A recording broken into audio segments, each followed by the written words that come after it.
Hey, and welcome back to the Pathology News Podcast. I'm Al, your host, and as always, we're here to bring you the latest in DP&AI. Over the past 2 weeks, we've been covering SPIE Medical Imaging 2025, taking place in sunny San Diego. The conference showcased some of the biggest breakthroughs in digital pathology and AI-driven diagnostics this year. If you want the full scoop, head over to Pathology News for further insights. Beyond SPI, the last 2 weeks have been packed with some pretty big partnerships and announcements. Let's get straight into it. First up, Pramana and ARUP laboratories are joining forces to digitize pathology slides and develop AI-powered algorithms. The goal? Smoother, faster, more accurate pathology workflows that'll push AI adoption in clinical settings. Then there's Indica Labs, which is going all in on open pathology. They're making sure their Halo platform plays nicely with third-party AI tools, meaning more flexibility for labs to integrate different AI models and scanners. This push for open standards is great news for researchers and pathologists alike. Now, here's something especially exciting. Lumea's Viewer Plus just got FDA 510(k) clearance, making it an approved digital pathology viewer for primary diagnosis. We've also got a new collab. Protégé and HistoWiz are working together to digitize pathology slides for AI model development. Speaking of AI, MindPeak and AstraZeneca are launching a major study to evaluate AI-powered pathology tools for breast cancer diagnosis in Brazil, Egypt, and Kenya. They'll be testing MindPeak's Breast H and EAI software on 900 pathology slides, aiming to improve diagnostic speed and accuracy, especially in regions where early detection is critical.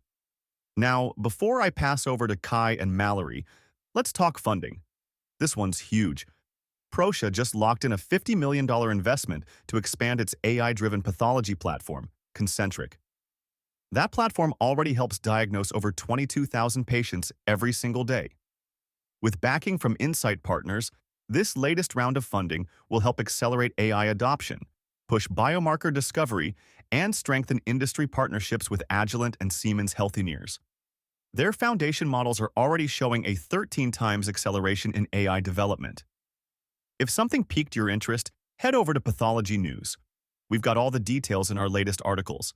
Now, shifting gears to today's main topic, researchers at Lund University, Sweden, have developed an AI framework that predicts prostate cancer patient outcomes without relying on traditional Gleason grading.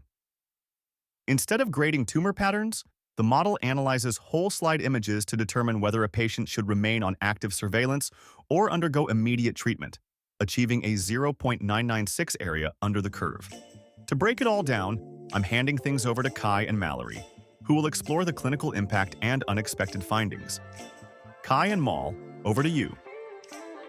All right, so anyone else out there feeling like they're drowning in health news lately? I know what you mean.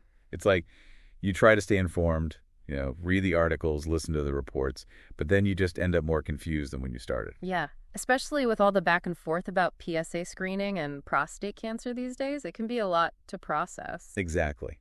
Well, that's what we're diving into today. We're talking about a potentially huge development in prostate cancer diagnosis and treatment. A completely different approach, actually. And the best part is it's using AI, artificial intelligence, to potentially improve things for men facing a prostate cancer diagnosis. That's right. We're going to break down a new AI framework developed by researchers at Lund University in Sweden. This AI is designed to predict outcomes for prostate cancer patients. And the really fascinating thing is that it does this without using the traditional Gleason grading system. Yeah.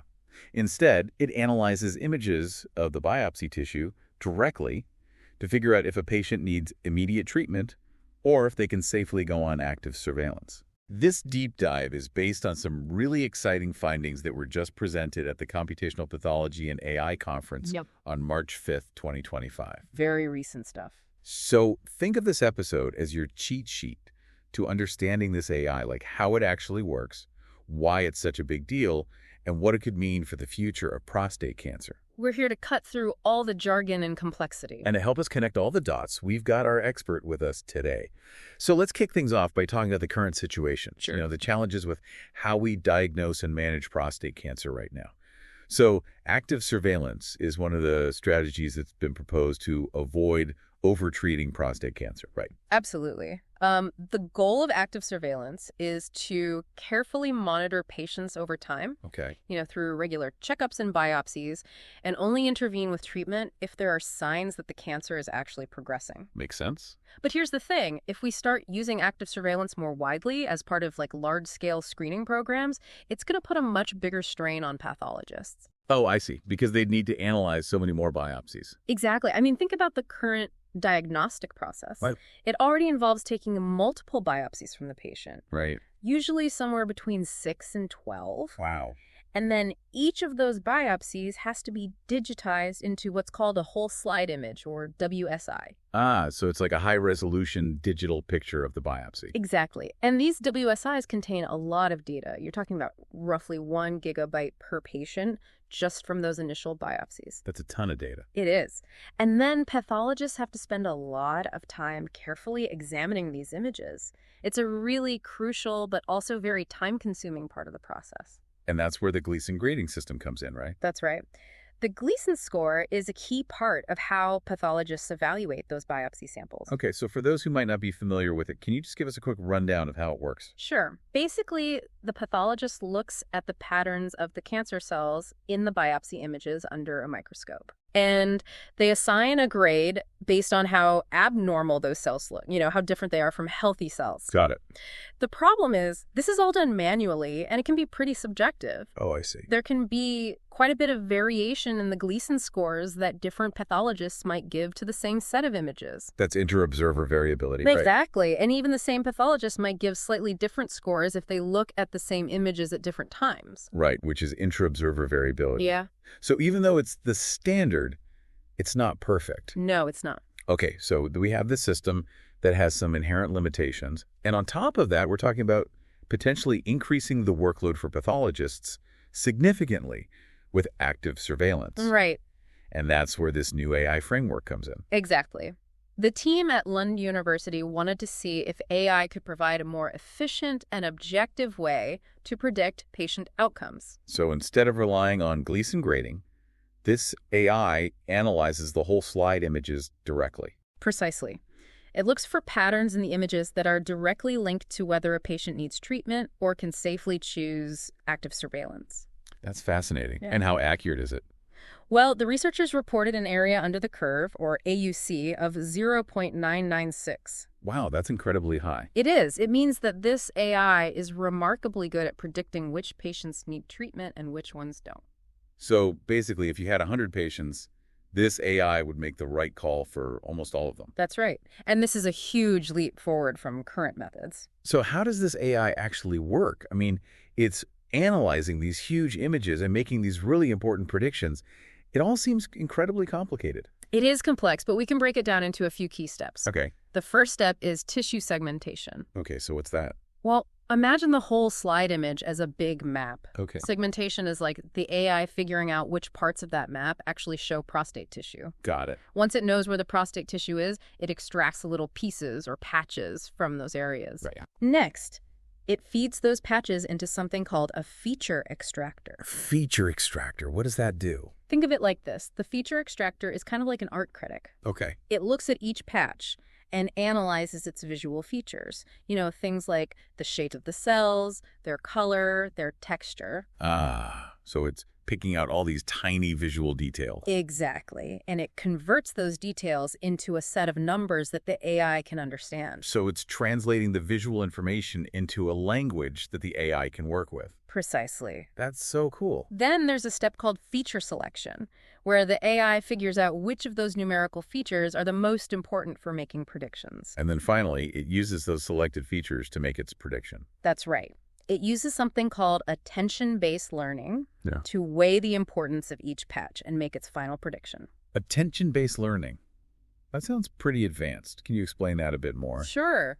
Imagine you're looking at a picture of a crowded street scene. Your attention is naturally drawn to certain things, right? Like maybe a person crossing the street or a car that's about to turn. Yeah, things that seem important or interesting.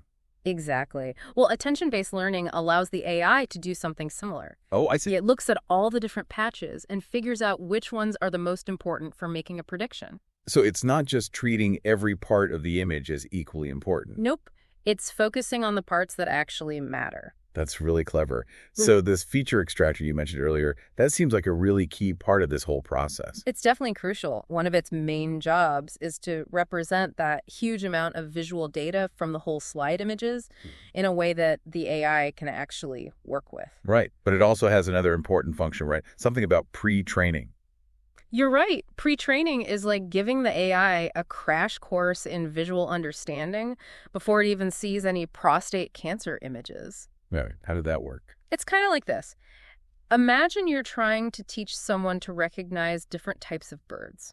But you start by showing them pictures of all sorts of other things first. Like cats and dogs and trees and stuff. Exactly. By seeing all those other images, they start to learn basic concepts about shape, color, texture, and patterns. Ah. So then when they finally see a bird, they have a better foundation for understanding what they're looking at. Exactly. That's basically what pre-training does for this AI. So the researchers tested a few different feature extractors, right, to see which one worked best. Yeah, they compared 3 different approaches. Okay, tell me more about that. They tested their own network called GGNet, which they specifically pre-trained on images of malignant tissue. Makes sense. They also tested the UNI Foundation model, which is a more general-purpose AI model. Okay. And they tested an approach based on ImageNet, which is a massive data set used for general image recognition. Got it. Interestingly, the UNI Foundation model actually performed the best. Really? That's surprising. You'd think that the ones specifically trained on cancer images would have done better? Yeah, you would, but the researchers think that the UNI model's broader experience with a wider variety of images might have given it an advantage.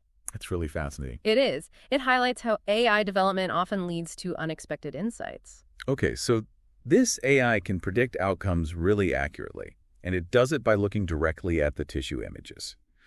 But what are the real advantages of bypassing the Gleason grading system?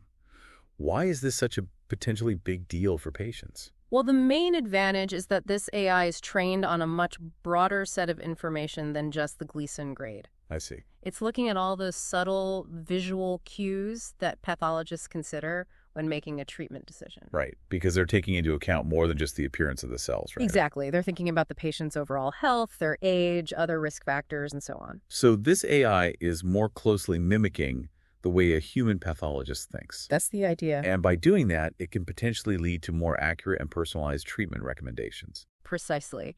In the research report, Philip Wenzel actually describes this AI as potentially providing a strong second opinion for clinicians. Right. I mean, it's like having another expert in the room. Exactly. And there was another really interesting finding, right? Something about the AI paying attention to unexpected areas in the images. Yes, this was one of the most surprising and exciting discoveries from the study. Tell me more about it. In some cases where patients did end up needing treatment, the AI actually rated some seemingly benign tissue patches as being more important than some areas that were graded as grade 4 cancer. Wait, so parts of the tissue that look normal under the microscope were actually more important for the AI's prediction than some of the areas that look more obviously cancerous. Exactly. That's really counterintuitive. It is, and it suggests that there might be important information hidden within those seemingly benign areas. Like information that we haven't been able to recognize with traditional methods. That's right. This AI might be picking up on subtle patterns that we've been overlooking. That's amazing. So what kind of impact could this AI have on prostate cancer care if it's implemented in clinical settings? I think the potential is huge. Okay. In what ways? First, it could lead to more accurate diagnoses and treatment decisions, which could mean fewer men being overtreated. Right. It could also help to streamline the diagnostic process, by providing a more objective and efficient way to assess biopsies. And that could free up pathologists' time so they can focus on the more complex cases. Exactly. But of course, there are challenges too, right? I mean, any new technology has to go through a lot of testing and validation before it can be widely used in healthcare. You're absolutely right. One of the biggest challenges is making sure that this AI can be generalized to different patient populations and different clinical settings. What does that mean exactly? Well, the AI was initially trained and tested on a specific set of data from one institution. Okay. To make sure that it works reliably in other hospitals and labs, it needs to be tested on much larger and more diverse data sets. So it needs to be proven to work consistently, even when there are variations in how tissue samples are prepared or how images are taken. Precisely. And that's a big undertaking. It requires a lot of collaboration and data sharing across different institutions. And what about future research? What are some of the next steps for this AI framework?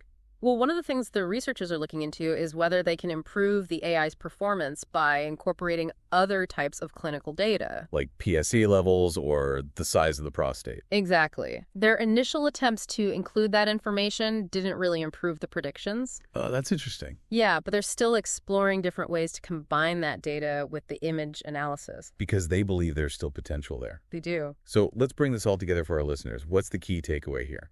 This AI framework offers a really promising new approach to prostate cancer diagnosis. Okay. It has the potential to significantly improve how we identify who needs treatment and who can safely choose active surveillance. And it does this by directly analyzing the tissue images and bypassing the subjective Gleason grading system. Exactly. And it's really exciting to think about what this could mean for the future of prostate cancer care. It really is. And one of the things that I found most intriguing about this research was the AI's ability to identify potentially important information in tissue that looked benign to the human eye. It's definitely a thought-provoking finding. Yeah, it makes you wonder what else we might be missing and what other insights AI might be able to uncover in the future. Absolutely. So, as we wrap up, here's something for you, our listener, to ponder. Okay. How might AI continue to reshape the field of medical diagnostics? Interesting question. By identifying patterns and connections that we humans just can't see. What other hidden signals might be lurking within medical images and other data? And how might those discoveries lead to even more personalized and effective treatments in the future? It's a future full of possibilities. It really is. And I, for one, am excited to see what unfolds. Me too. Thanks for listening. Of course.